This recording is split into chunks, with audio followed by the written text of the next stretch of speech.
Dan nasihat yang dimaksud adalah nasihat untuk berbekal dengan ilmu agama. Sedikit ada tayangan slide ya. Ada sedikit tayangan wasiat takwa kepada Allah, keutamaan takwa. Ya, lah, sahih nasitu jazakallahu khairan.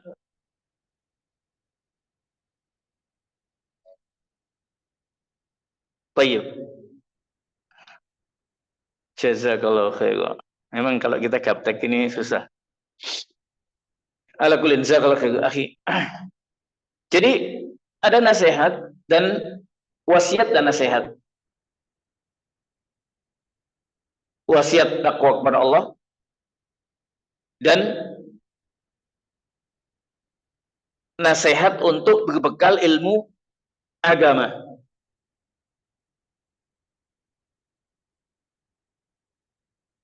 Takwa Allah Azza wa Jalla adalah kewajiban. Bahkan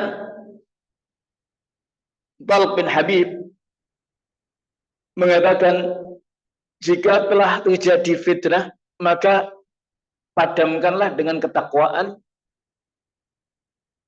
Ketika ditanya bagaimana ketakwaan itu, ketakwaan adalah dengan mengamalkan ketaatan-ketaatan atas petunjuk dari Allah, cahaya dari Allah, mengharapkan keridhaan Allah, pahala di sisi Allah. Dan ketakwaan dengan meninggalkan maksiat Allah atas petunjuk dari Allah, takut akan azab Allah.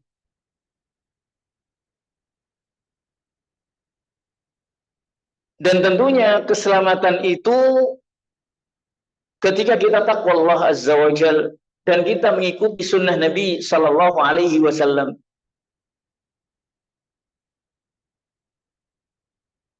Kalau sunnah bagaikan baktiranya Nuh, siapa yang menaikinya dia akan selamat, dan siapa yang tidak menaikinya dia akan tenggelam. Takwa Allah memiliki 5 keutamaan. Ini saya ambil singkat-singkat ya. Saya ambil poin-poinnya supaya kita bisa ada waktu untuk menjelaskan kaitan faraid. Namun wasiat ini dan nasihat ini sangat mendasar sekali, sangat penting. Apalagi ketika pembagian harta peninggalan. Ketika tidak ada takwa Allah Azza wa Jalla, maka akan diambil, dimakan, akan diakui, bahkan memberikan hak kepada yang bukan berhak. Namun dengan adanya takwa Allah, insya Allah dia akan mengakui, oh ini bukan saya, ini haknya yang lain, ini miliknya sini, ini, makanya ini adalah amanah. Pembagian waris ini adalah bentuk amanah. Yang mana kalau tidak ada ketakwaan kepada Allah, tentunya berat untuk menjalankan amanah ini. Takwa Allah Azza wa Jalla memiliki keutamaan, 5 keutamaan sebagaimana disebutkan dalam surat At-Talaq ayat 2-5. Wa may yattaqillaha yaj'al lahu makhraja, siapa yang takwa kepada Allah, Allah akan memberikan jalan keluar. Wa yarzuqhu min haitsu la yahtasib, yang takwa kepada Allah Azza wa Jalla akan diberi rezeki dari jalan yang tidak diduga-duga. Wa may yattaqillaha yaj'al lahu min amrihi yusra, siapa yang takwa kepada Allah Azza wa Jalla akan dimudahkan urusannya. Wa may yattaqillaha yukaffir anhu sayyi'atihi. Yang takwa kepada Allah Azza wa Jalla akan dihapus kesalahan-kesalahannya. Wa yu'zim lahu ajra, dan dia akan dilipat gandakan pahalanya. Ini beberapa keutamaan takwa Allah Azza wa Jalla.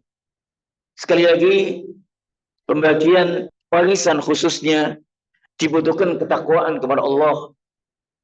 Karena ketakwaan kepada Allah, dengan ketakwaan kepada Allah, insya Allah dia akan menjalankan amanah, tidak mengambil yang bukan haknya. Selanjutnya untuk diketahui bahwasanya hukum waris Islam itu bukanlah pilihan. Hukum waris Islam merupakan kewajiban. Maksudnya kewajiban setiap muslim-muslimah untuk menjalankannya apabila dia ditimpa suatu musibah kematian. Dia mesti dihadapkan pembagian warisan. Oh, saya mau pilih hukum negara karena negara memfasilitasi. Oh, saya milih hukum adat. Tidak bisa. Anta muslim, muslimah, wajib dengan hukum Allah Azza wa Jalla. Dan pembagian waris Islam yang sesuai dengan Al-Quran dan Sunnah ini merupakan bukti ketaatan kepada Allah dan keselamatan di hadapan Allah Azza wa Jalla. Allah Azza wa Jalla menjanjikan pada ayat ke-13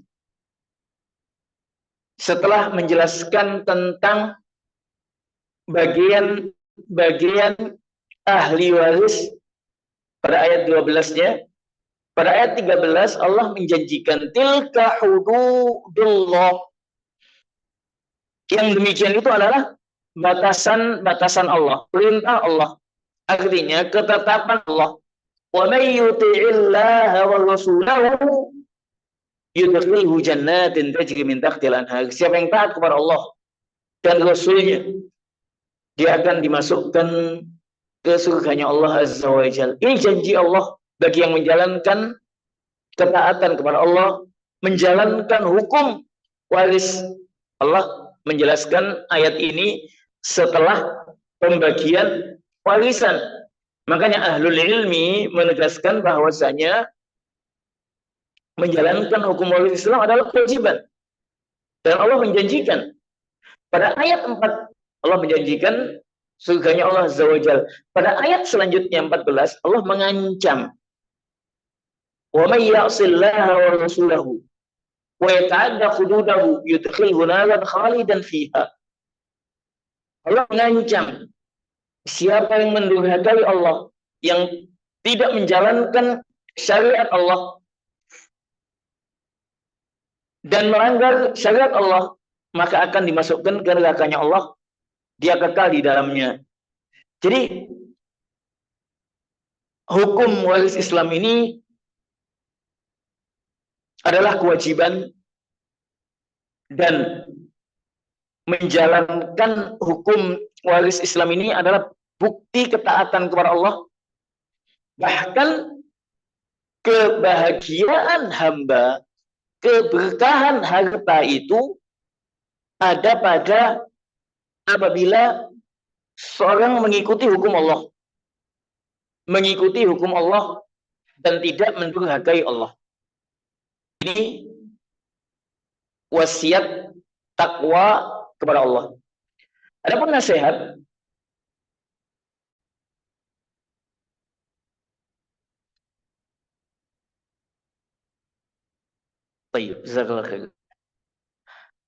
adapun nasihat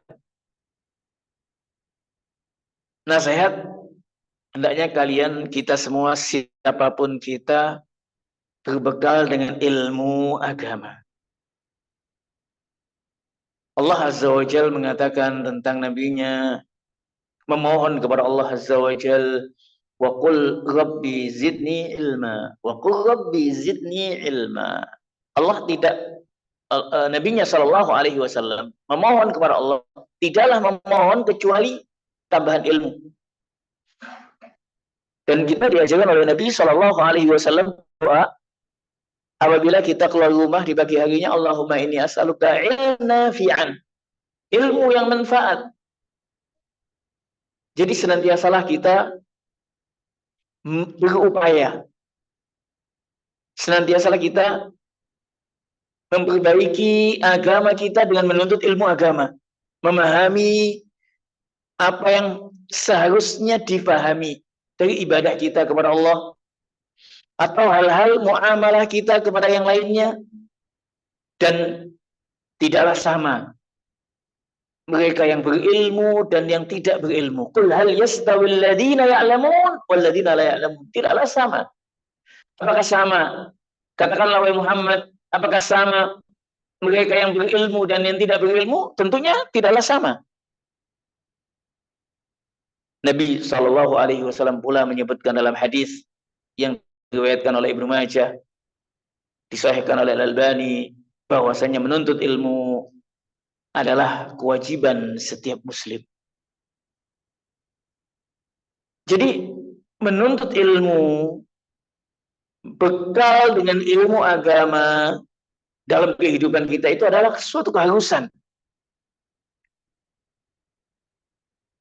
Bahkan hukum mempelajari suatu ilmu itu kadang pada sebagian keadaan menjadi fardu ainin. Contoh, ketika seorang dimudahkan, diberi karunia oleh Allah untuk melaksanakan ibadah haji, untuk melaksanakan ibadah umrah misalnya,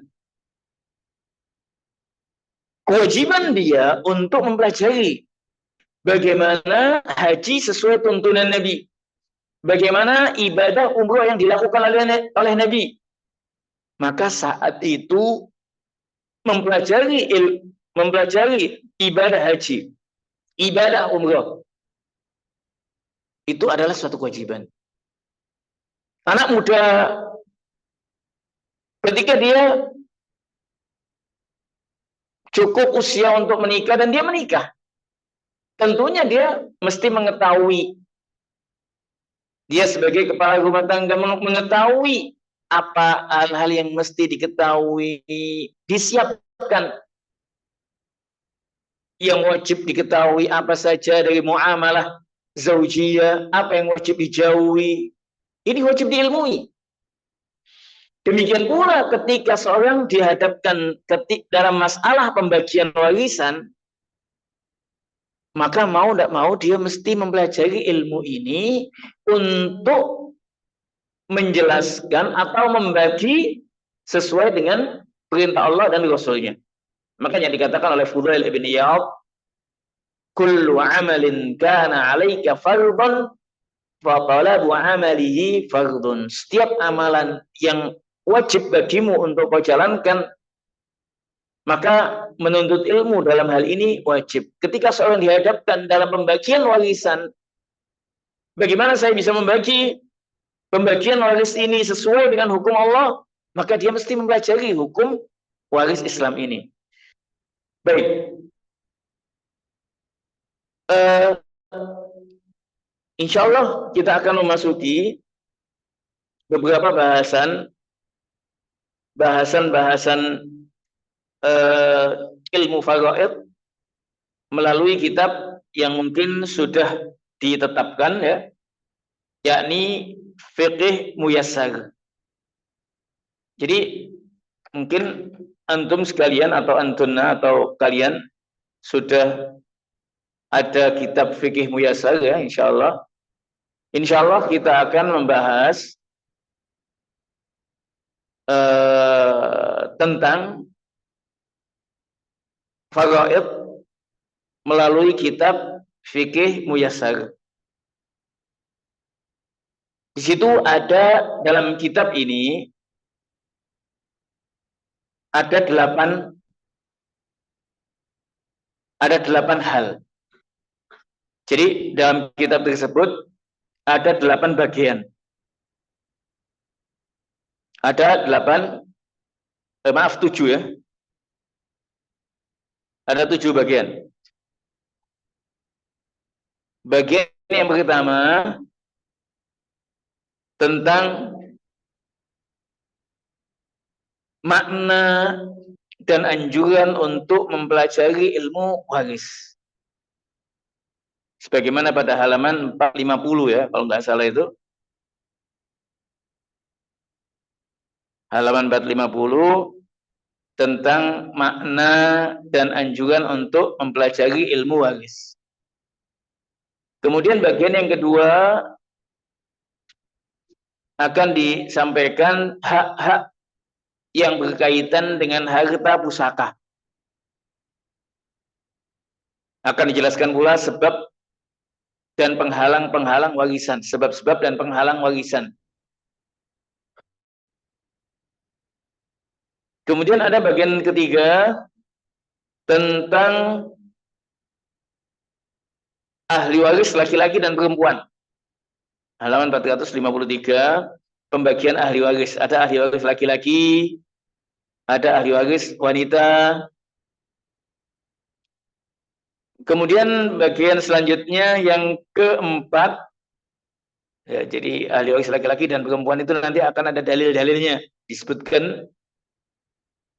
Bagian keempat tentang pembagian ahli waris ditinjau dari sisi warisan, 457, halaman 457. Bagian kelima tentang asobah. Ini bab-bab ini mungkin kita akan bagi 2 sesi. Ya, semoga Allah mudahkan kita untuk bisa menyampaikan dengan maksimal. Kemudian nanti selanjutnya bagian ke-6 tentang hajab dan bagian ke-7 tentang zawil arham. Zawil arham. Nah, kemudian nanti kita akan kembangkan dengan contoh-contoh. Contoh-contoh kasus. Ini penting.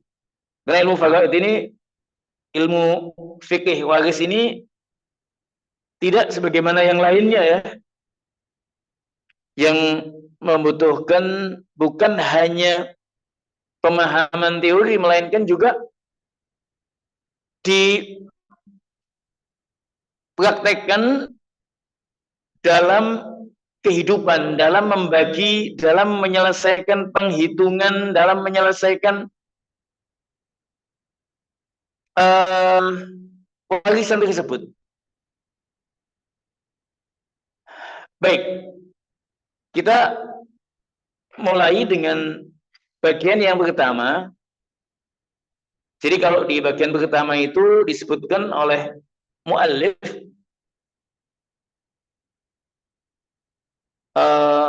jadi begini, nanti konsepnya pada kesempatan kita pagi ini. Kitab yang menjadi acuan, kitab yang ada di antum, kitab Fikih Muyassar, dan nanti kita juga kasih penjelasan. Ada PDF mungkin yang sudah didapat oleh sebagian. Nah, itu nanti sebagai perjelas akan beberapa masail yang ada di, atau penyederhana lah dengan kata lain. Baik. Jadi nanti sekali lagi kita akan menggunakan dua buku inti, buku induk, fikih faraid, fikih mawaris ya. Dari fikih muyassar, dari kitab fikih muyassar. Kemudian nanti kita tambahi juga penjelasan melalui PDF yang ada di layar insyaallah taala. Baik. Untuk bagian yang pertama ini, di sini al-muallif menyampaikan makna anjuran mempelajari, makna dan anjuran mempelajari ilmu faraid. Dan disebutkan ayat serta penjelasan. Bagian yang pertama ini,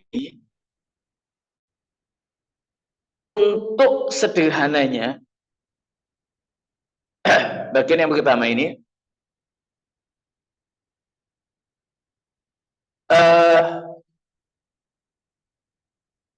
untuk bagian yang pertama ini, yaitu apa makna dan urgensi ilmu ini. Insya Allah ada di layar ya. Baik. Pengertian ilmu ini Oke. Jadi pengertian ilmu waris ini yang sangat, apa makna ilmu waris, ilmu faraid, fikih waris, fikih faraid adalah satu ilmu tentang pembagian waris.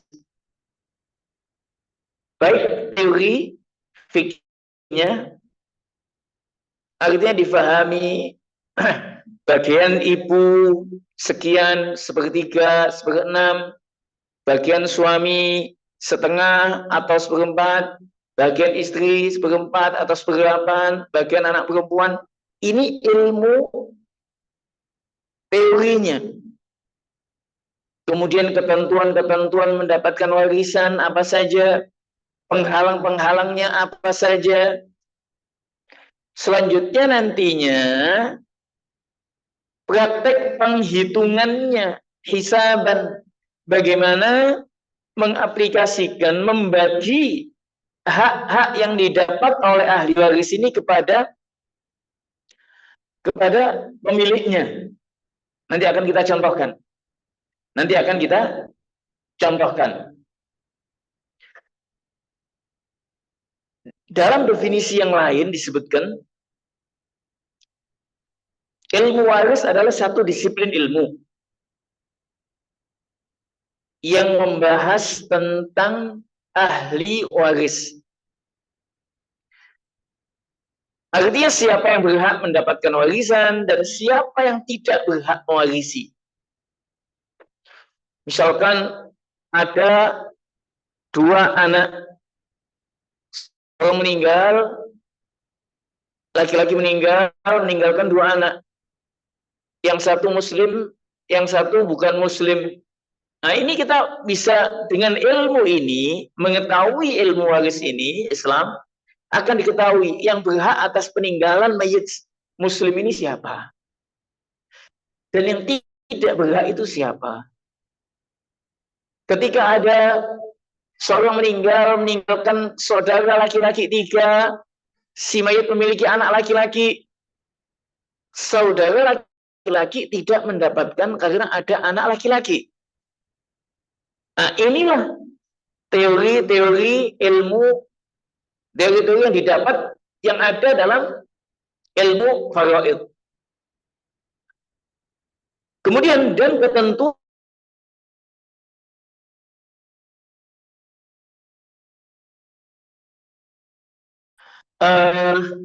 ketentuan-ketentuannya sebagaimana yang ditetapkan oleh Allah dan Rasul-Nya. Dengan demikian, ilmu faraid adalah ilmu tentang warisan. Dari sisi memahami hukum-hukumnya dan mengetahui perhitungan yang mengantarkan pada pembagiannya.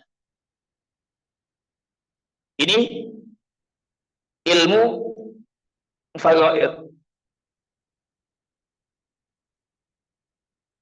Kemudian nanti istilah-istilah ini akan ada, kita jumpai ya. Nanti kita jelaskan lagi. Keutamaan ilmu ini tadi sempat kita sampaikan,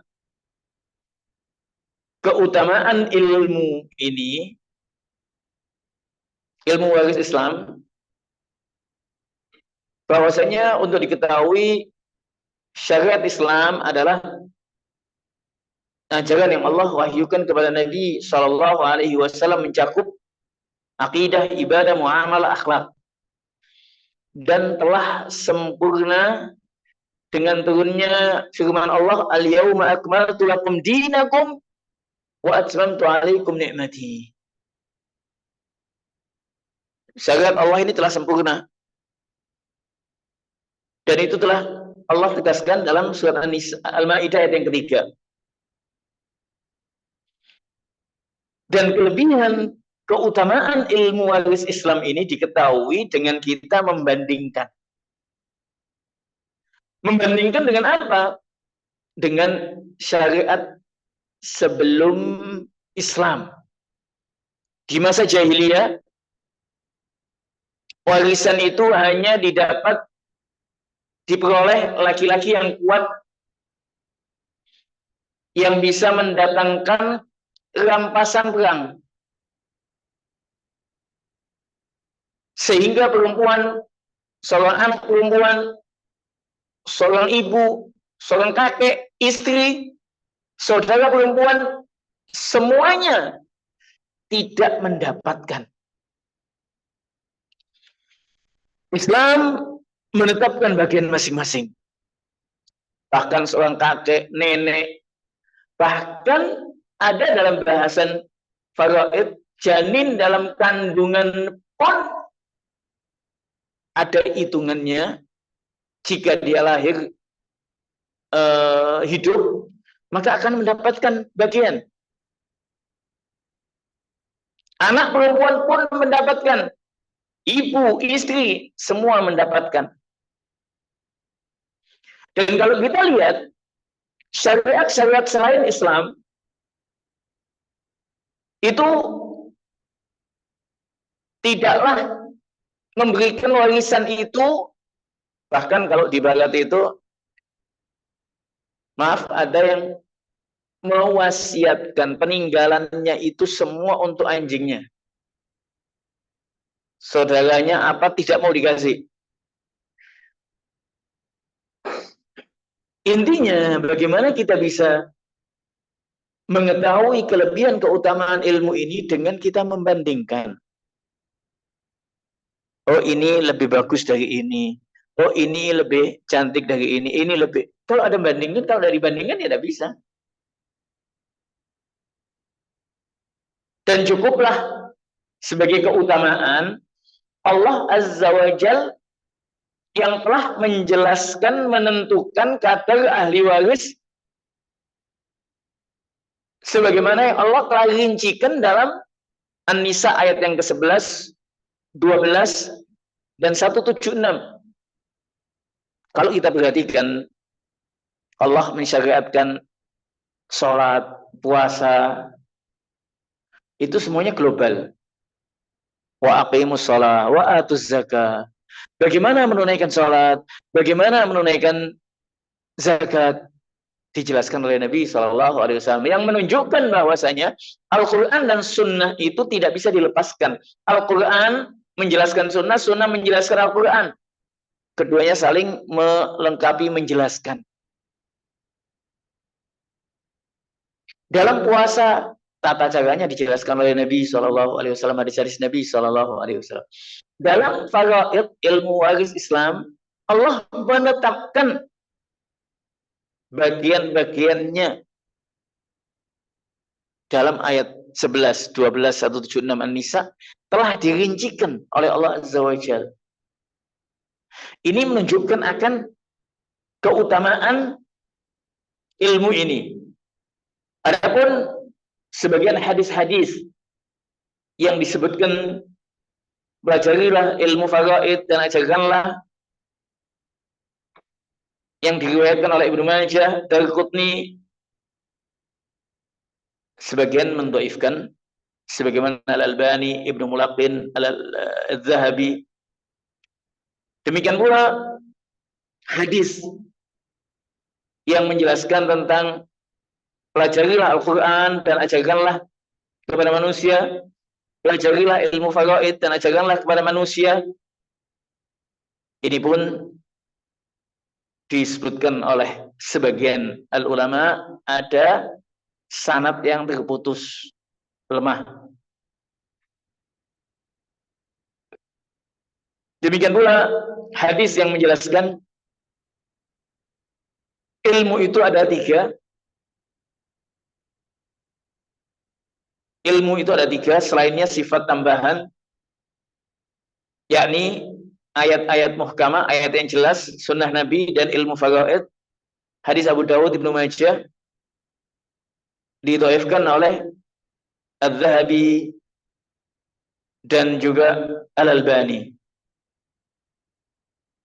Adapun ucapan Umar bin Khattab radhiyallahu an yang diriwayatkan oleh Ad-Darimi, Sa'id bin Mansur, Al-Baihaqi, pelajarilah faraid, sesungguhnya dia bagian dari agama kalian, disahihkan oleh Al-Albani. Alakulin, nanti antum bisa membaca tentang keutamaan-keutamaan ini.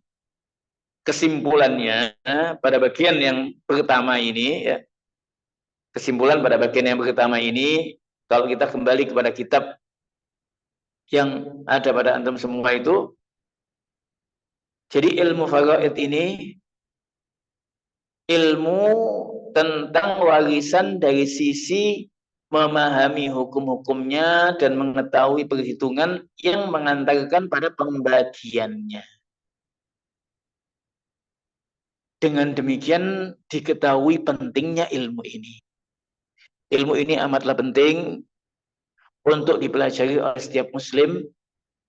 Dengannya kita bisa menyampaikan amanah yang Allah amanahkan kepada kita, yakni membagikan warisan kepada ahli warisnya. Selanjutnya, ini saya sampai jam berapa untuk soal jawab? Tayyib. Baik, kita lanjutkan bagian yang kedua. Bagian yang pertama sangat mudah insya Allah. Dan di sini memang saya melihat apa yang disampaikan oleh muallif mudah, sedang, semakin sulit, semakin sulit nantinya. Jadi ada 7 bagian ini. Memang ada tingkatan-tingkatannya kalau kita bisa mengatakannya. Tingkatan definisi penting, sangat penting sekali ya, sangat mendasar itu definisi. Dengan kita mengetahui definisi, oh kita bisa membatasi ruang lingkup bahasannya itu apa. Jadi ilmu faraid ini apa sih yang dibahas di dalamnya itu, apa itu bisa diketahui dengan definisinya tadi. Baik, selanjutnya, kapan warisan itu dibagi sebetulnya? Nah, bagian kedua ini, muallif, penulis akan menjelaskan hak-hak berkaitan dengan harta pusaka. Ketika seorang meninggal, apakah langsung dibagi harta itu kepada ahli warisnya? Apa langkah-langkah yang mesti dilakukan? Memang tidak ada dalil yang menjelaskan bahwasanya warisan itu dibagi saat kematian. Warisan dibagi seminggu, sepekan setelah kematian. Warisan dibagi sebulan setelah kematian. Tidak ada dalil. Namun sebaiknya lebih cepat, lebih baik. Dengan catatan. Dengan 4 tahapan yang akan disampaikan oleh penulis. Apa saja 4 tahapan ini? Dikatakan oleh al-muallif di sini tentang 4 tahapan. Jadi hak-hak berkaitan dengan harta pusaka.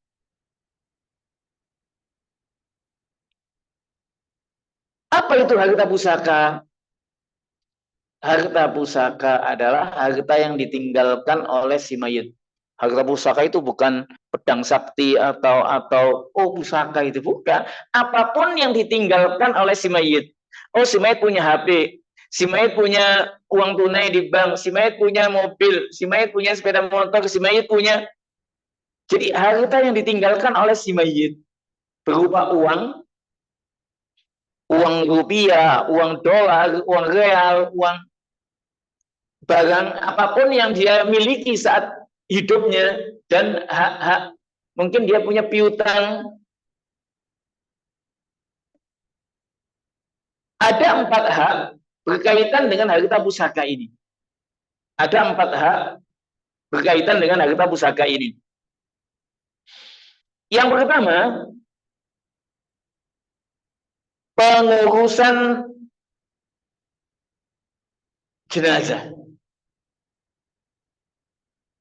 Yang pertama, pengurusan jenazah, biaya pemakaman, mencakup juga ada kain kafan, mungkin beli tanah, sewa tanah. Kalau di kota-kota besar disewa 3 tahun misalkan, atau sesuai dengan akadnya. Jadi kalau di desa itu semuanya free biasanya. Jadi yang pertama dilaksanakan itu, diselesaikan itu pengurusan jenazah. Biaya pemakaman. Itu diambil dari harta si mayit. Kalau tidak ada yang nyumbang dari anak-anaknya. Kalau tidak ada yang nanggung dari anak-anaknya. Kalau tidak ada kayak paguyuban. Kalau kan biasanya ada paguyuban untuk bantuan-bantuan. Ya kalau tidak ada ya sudah, ambilkan. Oh, mayit memiliki harta. Baik sewa tanahnya, ongkos pemakaman, atau dan penggali tanah dan lainnya. Ini yang pertama diselesaikan. Karena ini menyangkut akan hak yang wajib kita tunaikan kepada si mayit. Memakamkannya dengan baik, memakamkannya sesuai syariat Islam. Yang kedua, pelunasan hutang si mayit. Hutang ini baik hutang kepada Allah maupun hutang kepada manusia. Hutang kepada Allah seperti zakat, entah itu zakat mal atau zakat fitrah. Jadi zakat mal, misalkan si mayit biasa menunaikan zakatnya di bulan Ramadan. Kemudian subhanallah dia sakit di bulan Ramadan itu. Belum sempat menunaikan sampai Syawal meninggal. Nah, ini kan masih hutang yang wajib dijalankan oleh anak-anaknya. Jadi sebelum dibagi, lihat hutang ini apakah memiliki hutang kepada Allah atau hutang kepada manusia. Mungkin muamalah dengan manusia, hutang kepada tetangga, hutang kepada relasi, hutang. Ini wajib diselesaikan. Yang ketiga, tentang pelaksanaan wasiat. Wasiat tentunya tidak boleh melanggar syariat. Orang tua wasiat untuk dibagi sama, laki-laki perempuan. Terus ya, saya wasiatkan ya, untuk anak-anak saya laki perempuan sama bagiannya. Ini wasiat tidak boleh dijalankan. Loh kan ini wasiat. Iya, wasiatnya menyelisihi syariat. Wasiatnya menyelisihi syariat, tidak boleh dijalankan. Wasiat juga tidak boleh kepada anak-anak, kepada ahli waris. Wasiat tidak boleh juga kepada ahli waris. Misalkan mewasiatkan kepada anak yang tua dengan bagian sekian lebih banyak dari yang lainnya, tidak dibolehkan. Wasiat batasan maksimalnya sepertiga. Kalau kurang dari sepertiga lebih baik. Kalau kurang dari sepertiga lebih baik. Dan setelah itu barulah pembagian warisannya. barulah pembagian warisannya. Baik, sebelum kita membagi warisan, ada hal yang sangat mendasar, ya. Ada hal yang sangat mendasar, yaitu 4 hal ini. Yang pertama, rukunnya waris. Ini kalau melalui PPT lebih enak, maksudnya kelihatan alur ya, jalannya tes satu. Jadi kalau 4 poin ini penting sekali. 4 poin ini sangat penting sekali. Sederhananya saya akan sampaikan sederhana sesingkat mungkin, insya Allah, karena topik-topik selanjutnya masih banyak sekali. Nanti sisanya bisa dibacalah nanti, insya Allah. 4 hal ini, yang pertama tentang rukun waris, ya. Rukun waris, ini yang pertama.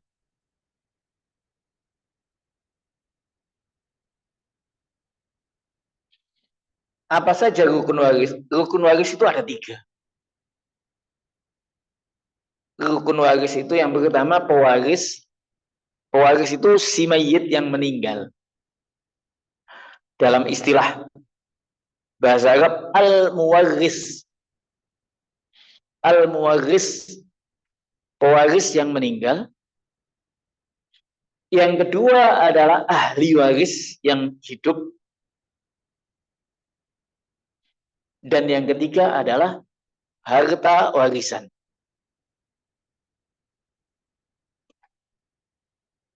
Kalau ada mayit meninggal, ada pewaris meninggal, ada ahli waris yang hidup, tidak ada harta, apa yang mau dibagikan?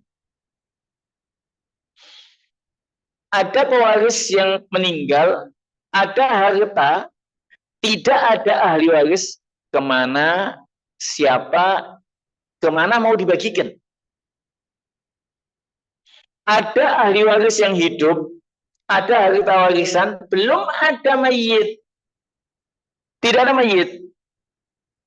Maka itu juga bukan warisan. Makanya ketika orang tua mengatakan, saya bagi ya harta saya, ini warisan saya, jangan nanti kau kelahi anak-anakku, ini saya bagi warisan saya. Itu bukan pembagian warisan. Itu hakikatnya pembagian hibah. Itu adalah hibah. Yang kedua, syarat waris. Tentang rukun dan syarat waris ini nggak ada dalam kitab, ya. Tidak disebutkan dalam kitab.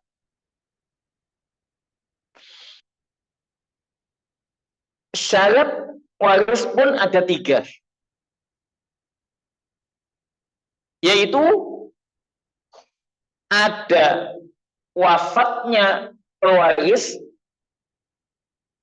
ada hidupnya ahli waris,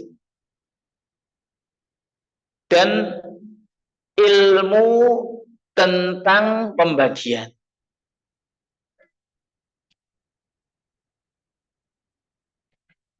Nah, kemudian yang ketiga, tentang sebab kewarisan.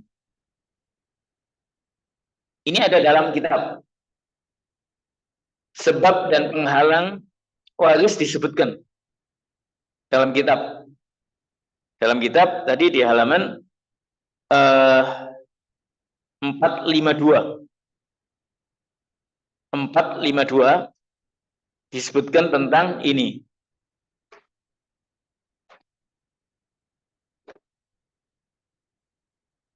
Ini sebab kewarisan. Intinya sebab kewarisan itu ada 3. Yang pertama adalah nikah. Adanya pernikahan yang sah. Pernikahan yang sah sesuai syariat Islam. Ada saksinya bagi wanita, ada walinya. Jadi pernikahan yang sah di mata Allah. Meskipun belum terjadi, belum kumpul. Misalkan,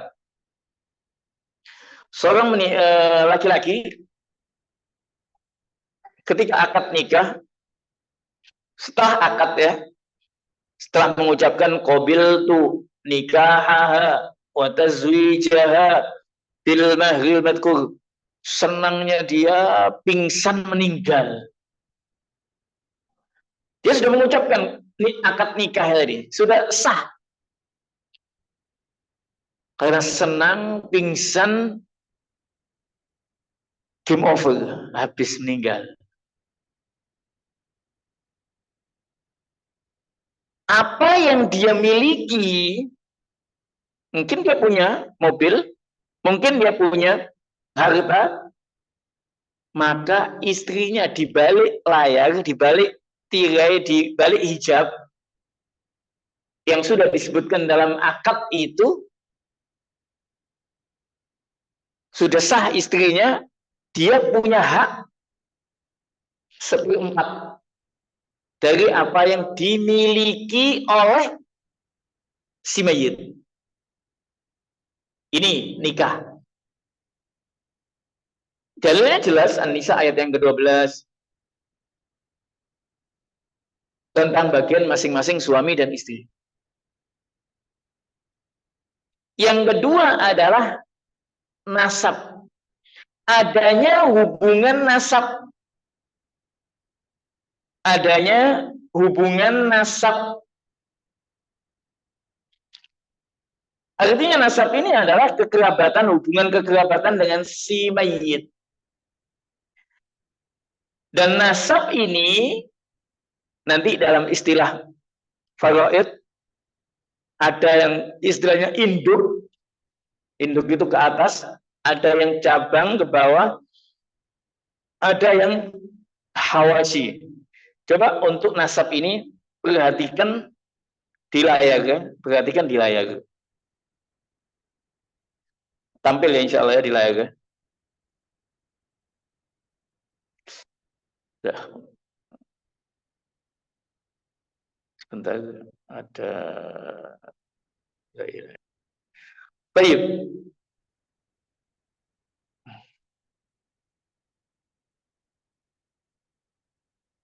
Aina tadi sampai hilang, la ilaha illallah. Halaman berapa tadi?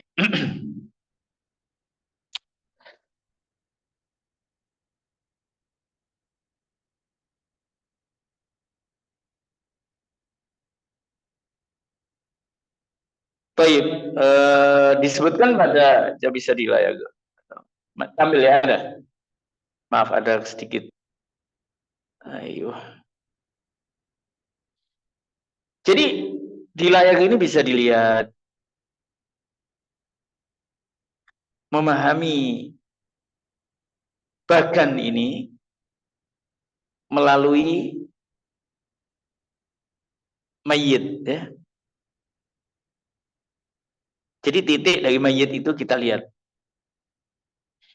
Ke atas itu apa? Kemudian ke bawah itu ada 3 warna ya. Ada yang coklat. Yang ke atas itu ibu, ayah, ibunya ibu, ibunya ayah, kakek. Ini istilahnya al-usul. Itu ada al-usul. Kemudian ada yang kuning ke bawah, mayat ke bawah, ke samping itu. Kuning, anak laki-laki, anak perempuan, cucu ke bawah terus. Ini namanya furu, cabang. Kemudian ada yang hijau. Yang hijau namanya hawashi. Hawashi. Yang hijau namanya hawashi. Kalau kita lihat yang ada warnanya hijau, kuning, coklat itu, ini ahli waris yang sebab nasab. Ahli waris sebab nasab. Adapun yang putih ini yang satu ini suami atau istri, ini sebab nikah. Kalau mayitnya perempuan, otomatis suami. Kalau mayitnya laki-laki, otomatis istri. Ini sebab nikah. Adapun selainnya yang saya silang, tidak ada hubungannya. Menantu itu bukan ahli waris. Mertua bukan ahli waris. Jadi ini kaitan dengan nasab. Nanti akan dijelaskan setelah ini siapa saja ahli waris laki-laki. Nah, tidak. Kalau kalian paham tentang bagan ini, mudah mengklasifikasi siapa saja ahli waris laki-laki dan siapa saja ahli waris perempuan. Nanti akan disampaikan lagi. Jadi intinya nasab itu ada yang istilahnya usul. Nah, ini lagi lebih jelasnya lagi. Ada yang istilahnya usul. Usul ini induk si mayit, baik dari kalangan laki-laki atau perempuan, yang sudah ada tandanya ini induk. Kalau ke bawah, yang kuning tadi, istilahnya furu, cabang keturunan si mayit. Dan ada istilah yang ketiga, hawashi. Nah, ini hawashi. Hawashi itu kerabat si mayit selain induk dan selain keturunan. Ini agak memang sudah mulai meningkat ini. Mulai panas sudah ini. Faraid ini 1,5 jam itu sekejap mata saja. Tapi ya kita isti'anah kepada Allah dengan waktu yang singkat, kita memohon kepada Allah semoga dimudahkan, itu aja. Baik. Jadi kembali lagi bahwasanya sebab ini sebab warisan itu ada 3. Yang pertama sebab nikah. Dan dalam ini sudah ada ya 2 sebab dalam bagan ini, sebab nikah, ini sebab nikah yang putih ini ya. Kemudian dan sebab nasab. Adapun sebab yang ketiga yaitu wala, karena membebaskan budak. Karena membebaskan budak.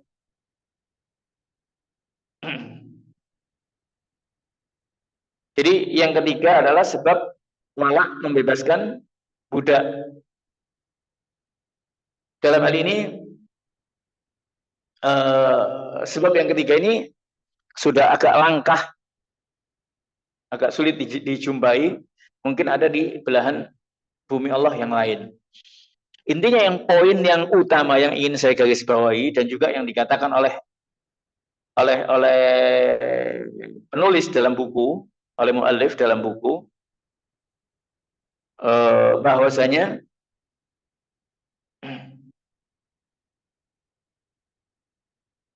bahwasanya dua sebab ini yang utama. Nah, jadi dikatakan di dalam buku halaman 452 itu, sebab waris bisa dibatasi pada 2 sebab, yaitu nasab dan pernikahan yang sah. Nampak ya dalam layar. Jadi sebab warisan dibatasi 2 sebab, yaitu nasab dan pernikahan yang sah. Penghalangnya ada 3. Kita kembali kepada tadi penghalang-penghalang warisannya. Penghalang warisannya itu ada 3. Apa saja penghalang warisannya?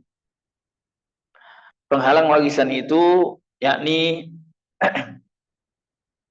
tadi disebutkan ya pada halaman budak, pembunuh, dan juga beda agama. Budak, pembunuh, dan beda agama. Maaf. Nah ini, penghalang warisan ada 3. Budak, apa yang dimiliki budak hakikatnya milik majikan. Sehingga dia tidak bisa mewarisi atau diwarisi. Tidak bisa mewarisi dari saudaranya karena dia apa yang dimiliki oleh itu miliknya dia. Apa yang dimiliki oleh budak adalah milik majikannya. Kemudian pembunuh. Seorang anak membunuh orang tuanya waliyadzubillah untuk mendapatkan warisan. Seorang saudara membunuh saudaranya. Pembunuhan yang disengaja demikian ini tidak mendapatkan warisan. Pembunuh tidak mendapatkan warisan. Dan yang ketiga adalah beda agama, bila mana terjadi perbedaan agama antara si mayit dengan ahli warisnya. Baik. Selanjutnya kita memasuki bagian yang ketiga, yaitu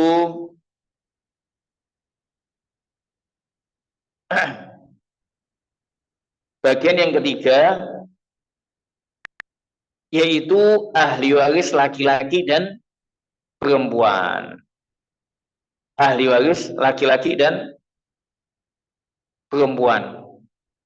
Jadi bagian yang ketiga disampaikan oleh muallif di halaman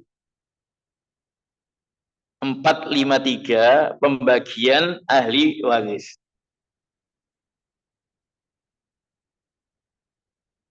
Bagian ketiga,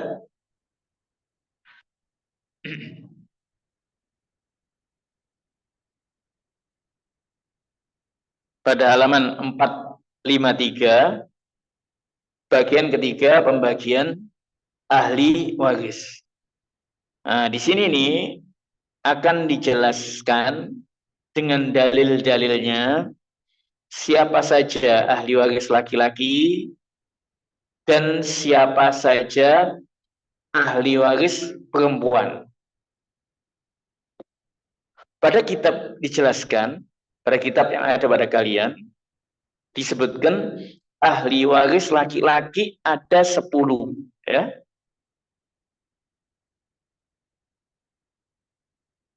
Ahli waris laki-laki ada 10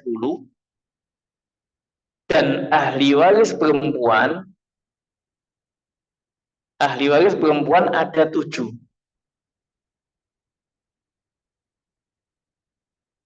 Sekali lagi, dalam kitab di halaman 453,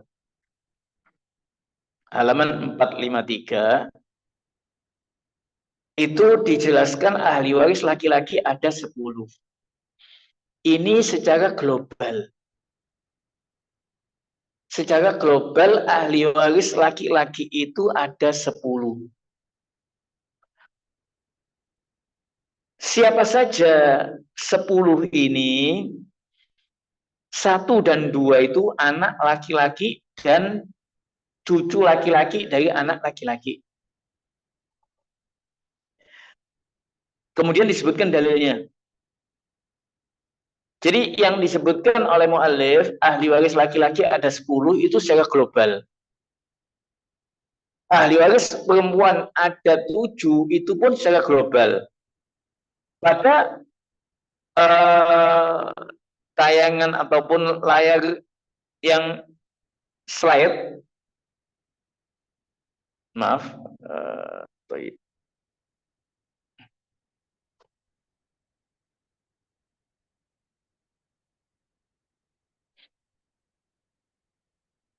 la haula wala quwata illa billah.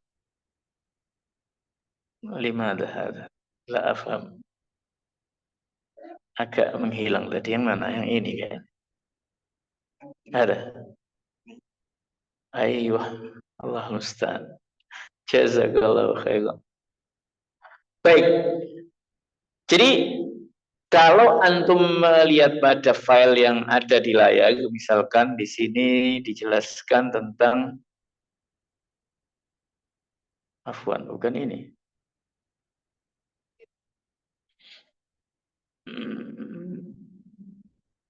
Kok menghilang tadi filenya? Bukan ini.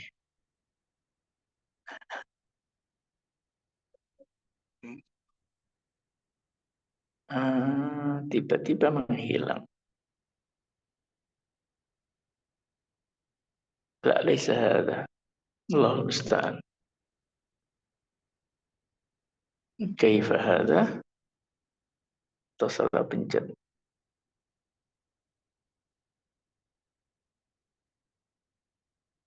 Bukan.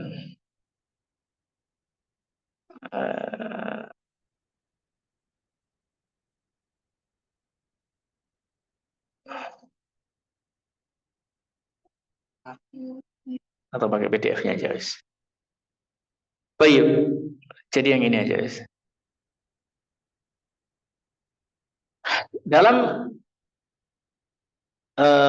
ini, jadi di sini bagian ketiga tentang ahli waris laki-laki dan perempuan, insya Allah muncul ya di layar. Di sini ini disebutkan ada 15 ahli waris laki-laki. Beda dengan yang di kitab kok 10. Ini secara rinci. Makanya kalau diperhatikan nanti pertama anak laki-laki. Ini ahli waris laki-laki ya. Ini yang wajib kita ketahui nantinya. Anak laki-laki. Ini saya tidak sebutkan dalilnya. Dalilnya bisa dilihat lagi nanti dalam kitab tadi di halaman 453. 453 sampai halaman 457. Itu dalil-dalilnya dijelaskan. Anak laki-laki dari pernikahan yang sah, cucu laki-laki dari anak laki-laki, itu bisa dilihat nanti dalilnya An-Nisa ayat yang ke-11. Yusikumullahu fi auladikum lidzakari mithlu hadzal unsayain. Yang ketiga, ayah kandung, bapak, ayah kandung. Jadi kalau ayah tiri, ayah angkat tidak masuk. Demikian pula kakek masuk di dalamnya. Kakek yang dimaksud adalah kakek ayahnya ayah. Kakek dari sisi ayah. Dalilnya An-Nisa ayat yang ke-11. Kemudian yang kelima, saudara laki-laki kandung. Yang keenam, saudara laki-laki seayah. Yang ketujuh, saudara laki-laki seibu. Dalil-dalilnya bisa dilihat nanti An-Nisa ayat yang ke-176, An-Nisa 176 dan An-Nisa ayat yang ke-12. Yang ke-8, ponakan laki-laki dari saudara laki-laki kandung. Ini kalau antuna semua melihat kepada tabel bagan tadi, sangat membantu. Ponakan laki-laki dari saudara laki-laki, sehingga ponakan laki-laki dari saudara perempuan tidak masuk. Ponakan perempuan dari saudara laki-laki pun tidak masuk. Jadi ponakan laki-laki dari saudara laki-laki kandung, ponakan laki-laki dari saudara laki-laki yang seayah, ini juga masuk dalam ahli waris laki-laki. Dalilnya hadis Nabi Shallallahu Alaihi Wasallam. Dalilnya hadis Nabi Shallallahu Alaihi Wasallam. Al-hikul faraidhu bi ahliha, fama baqiya fahuwa li aula rajulin zakar. Nanti akan dijelaskan lagi insyaallah. Kemudian yang ke-10 paman kandung, yang ke-11 paman seayah. Paman yang dimaksud adalah saudara laki-laki ayah, baik yang sekandung atau yang seayah. Kemudian yang ke-12 sepupu laki-laki paman kandung, dan yang ke-13 sepupu laki-laki paman seayah. Kemudian yang ke-14 suami, Yang ke-15 adalah laki-laki yang membebaskan budak. Inilah 10 ahli waris laki-laki. Adapun ahli waris perempuan ada 7. Maaf, 10. Jadi ahli waris laki-laki ada 15. Ahli waris perempuan ada 10. Ini secara rinci. Anak perempuan dari pernikahan yang sah, kemudian ibu kandung, cucu perempuan dari keturunan anak laki-laki. Ini dalil-dalilnya bisa dilihat di kitab nanti. Anak perempuan dengan cucu perempuan dari keturunan laki-laki bisa dilihat pada An-Nisa ayat yang ke-11. Ibu kandung, An-Nisa ayat yang ke-11. Kemudian yang keempat nenek. Nenek, baik nenek ibunya ibu atau nenek ibunya ayah. Nenek itu ada 2 kemungkinan ya. Nenek si mayit itu ada 2 kemungkinan. Kedua-duanya potensi mendapatkan warisan selama tidak ada penghalang. Nenek ibunya ibu atau nenek ibunya ayah. Tapi kalau kakek itu hanya kakek dari ayah.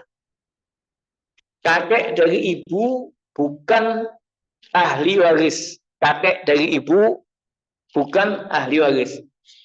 Kemudian yang ke-6 saudara perempuan kandung, yang ke-7 saudara perempuan seayah, yang ke-8 saudara perempuan seibu, yang ke-9 istri, yang ke-10 wanita yang membebaskan budak. Ini ahli waris perempuan ada 10. Ahli waris perempuan ada 10. Dan itu telah dijelaskan oleh muallif dalam kitab Fikih Muyassar dari halaman 453, tinggal antum baca, insya Allah jelas dihafalkan. Nah, ini yang penting ya. Ketika kita mempelajari faraid, hafalkan 3 ayat. An-Nisa ayat yang ke-11, An-Nisa ayat 12, An-Nisa ayat 176. Wajib hafal, difahami. Kalau tidak hafal, tidak difahami, sia-sia mempelajari faraid.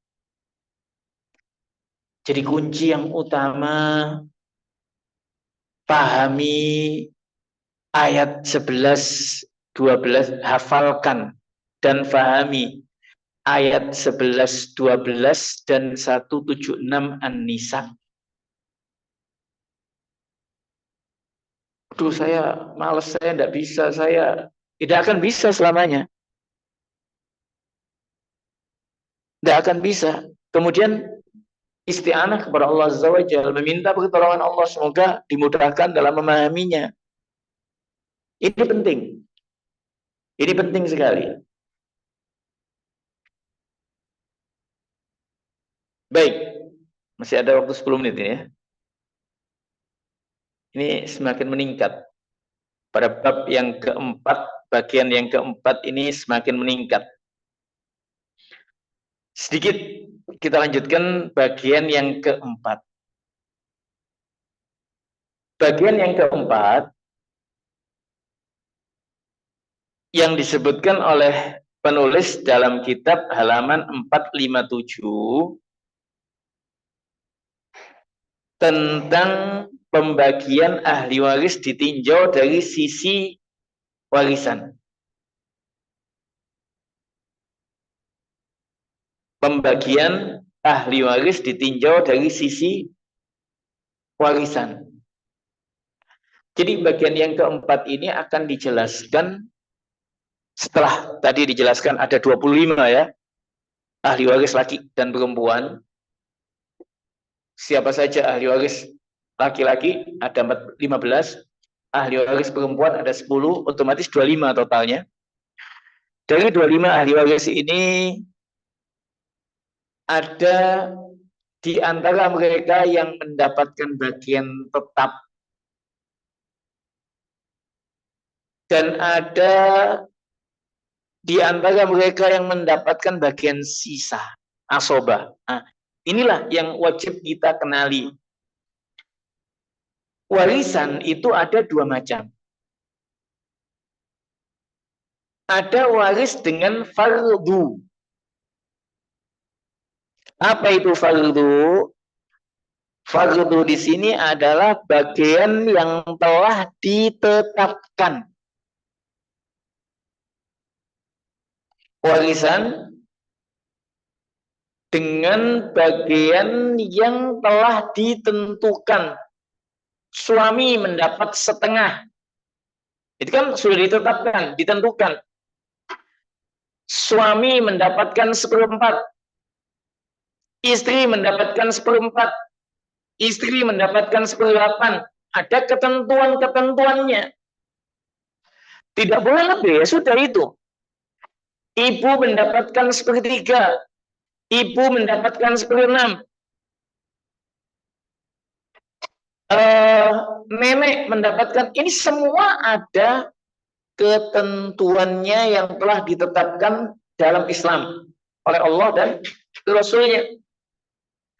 Jadi kalau dilihat macam-macam waris itu ada dua. Yang pertama waris dengan fardu. Fardu itu adalah bagian-bagian yang telah ditetapkan oleh Allah dan Rasulnya yang diperoleh ahli waris.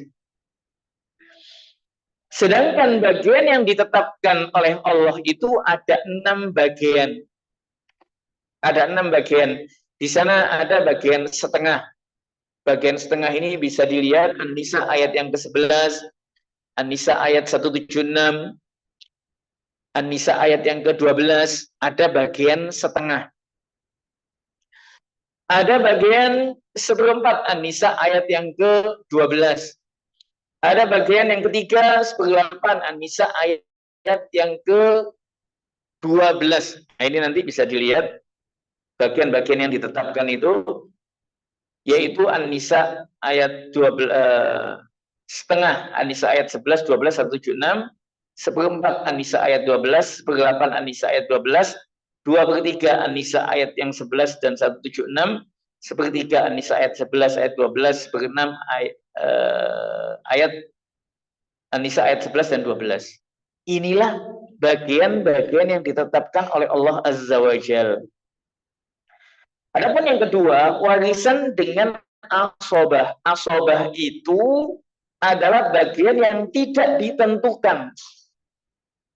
Maksudnya bagaimana? Tidak ditentukan. Misalkan ketika seorang meninggalkan ayah dan anak laki-laki. Atau seorang meninggalkan suami dan anak laki-laki. Si mayit perempuan meninggalkan suami. Bagian suami di sini adalah 1/4. Seperempat. Dari mana kita tahu bagian suami seperempat? An-Nisa ayat yang ke-12. An-Nisa ayat yang ke-12. Mengapa? Karena si mayit memiliki anak laki-laki. Anak laki-laki sisanya. Sisanya berapa? Ya 3/4. Oh, peninggalan si mayit 100 juta. Suami mendapatkan 25 juta. Sisa 75 juta anak laki-laki. Jadi intinya ada waris dengan fardu, bagian yang ditetapkan, ada waris dengan asobah.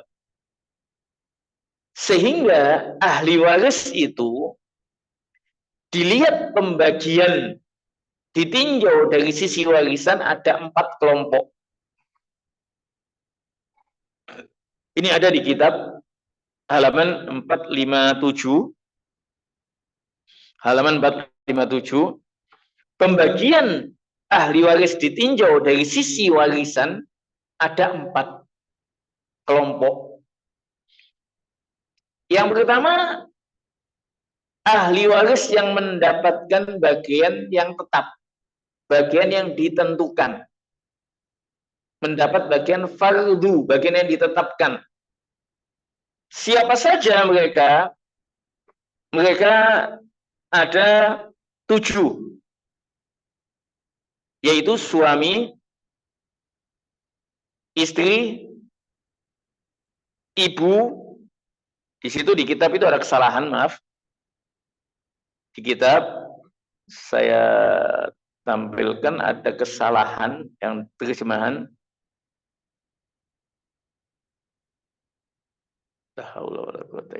Sebentar.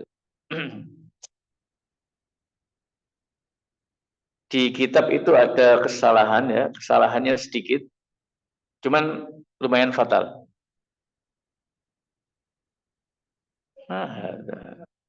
La ilaha illallah. Terlalu cepat tangan.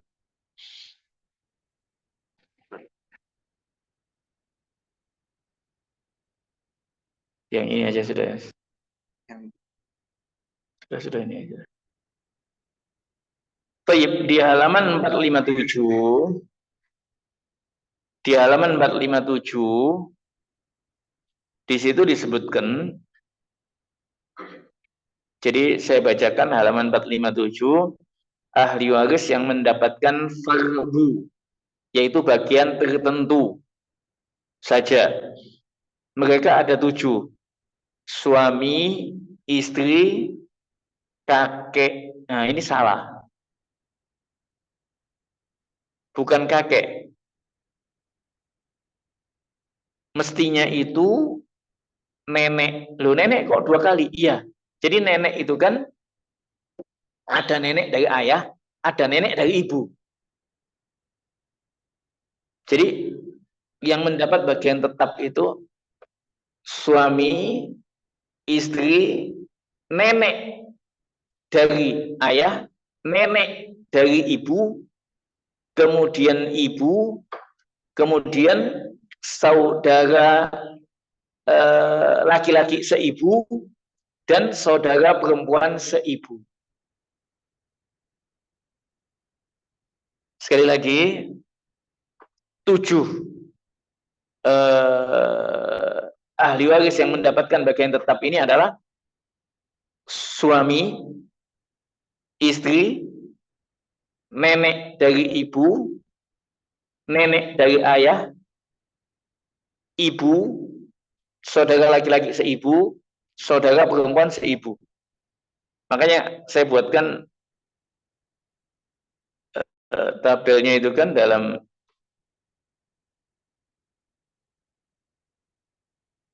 itu kan ada di. Jadi ahli waris yang mendapatkan bagian fardu saja suami, istri, ibu, nenek dari ibu atau dan ayah, nenek dari ayah gitu maksudnya, saudara laki-laki dan saudara perempuan seibu. Kemudian yang kedua, ahli waris yang mendapatkan asobah saja.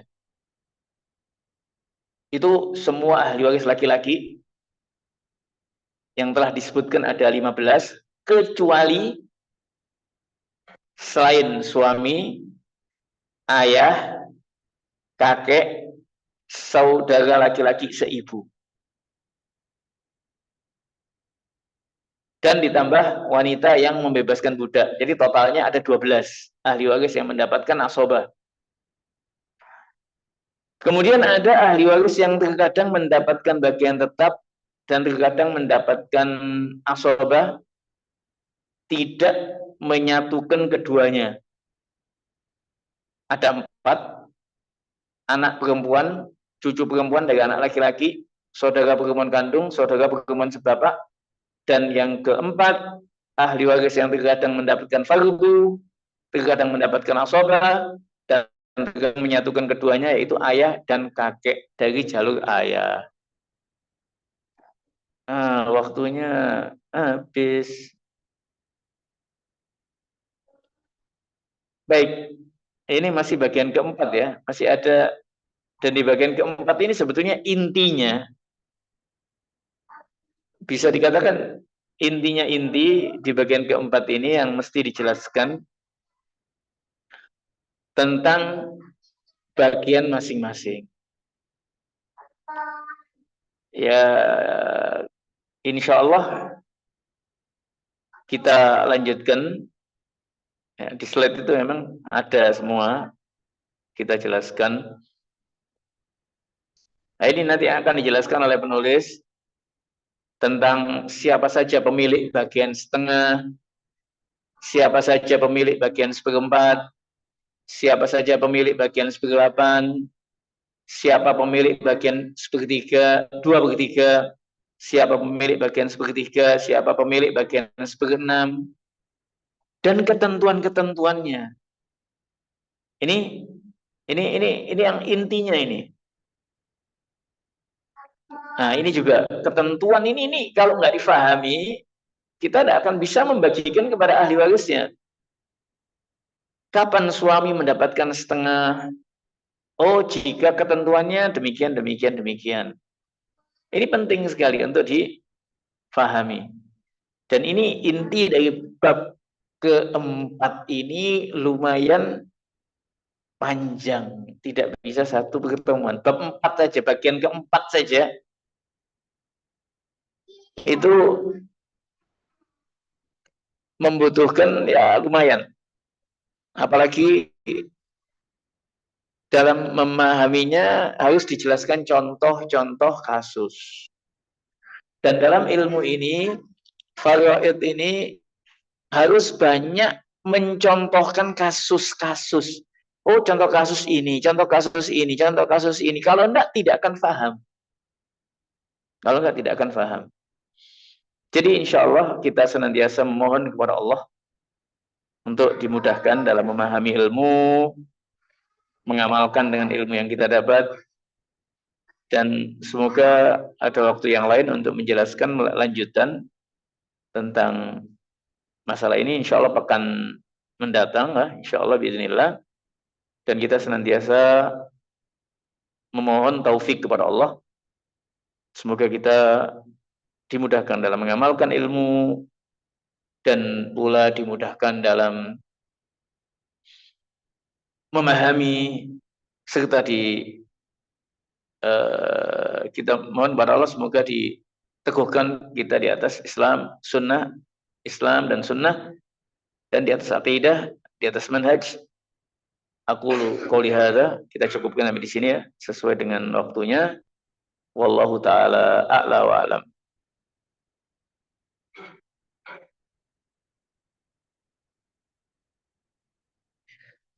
Baik, kami ucapkan syukron wa jazakumullah khairan kepada Al-Ustaz yang telah menyampaikan pembahasan fikih waris ini pada pagi hari ini. Mungkin sebelum kita tutup pertemuan pagi hari ini, barangkali ada pertanyaan dari para hadirin ataupun para teman-teman, para peserta yang menyimak secara online. Kami beri kesempatan.